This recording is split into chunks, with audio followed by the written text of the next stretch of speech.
పశ్చిమ గోదావరి జిల్లా ఇరగవరం మండలం ఏలేడిపాడు బల్లకట్టు వద్ద గణపతి ఆలయం నిర్మాణం చేశారు. ప్రతిష్ఠ జరిగి ఏడాది పూర్తయిన సందర్భంగా వార్షికోత్సవం జరిగింది.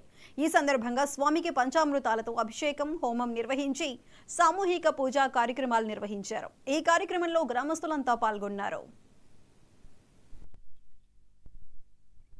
అందరి భక్తుల సహాయ సహకారాలతో అందరూ కూడా నిర్మాణం చేసి చక్కగా మన భక్తులందరూ కూడా వచ్చి చక్కగా ఈ కార్యాన్ని పూర్తి చేసే సంవత్సరమైన సందర్భంగా విఘ్నేశ్వర స్వామి గారు ఈరోజు గణపతి హోమాన్ని పూర్తి చేసుకున్నాం. ప్రతి బుధవారం విశేషమైనటువంటి అభిషేకము, మంగళవారం ఆంజనేయ స్వామికి, సుబ్రహ్మణ్య స్వామికి పూజలు జరగడం జరుగుతుంది. ఇక్కడ ఎవరైతే పూజ చేసుకుంటారో వాళ్ళందరికీ కూడా సుఖభోగ భాగ్యాలు కలుగుతాయి.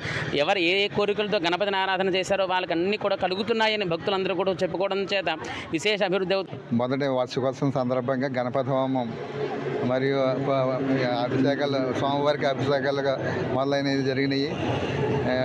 ఇవన్నీ ఘనంగా జరిగి అందరూ బాగా గ్రామస్తులంతా పాల్గొన్నారు. మన ఏలేటిపాడు మరియు పరిసర ప్రాంతాల ప్రజల ధన సహాయంతో ఈ గుడి నిర్మించడం అయింది. ఇది మొదటి వార్షికోత్సవం సందర్భంగా ఇక్కడ గణపతి హోమం నిర్వహించడం అయింది. ప్రతి బుధవారం ఇక్కడ పూజలు జరుగుతాయి.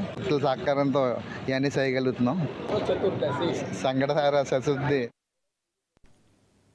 ఎస్ఎల్బీసీ టన్నెల్ ప్రమాదంపై వైరల్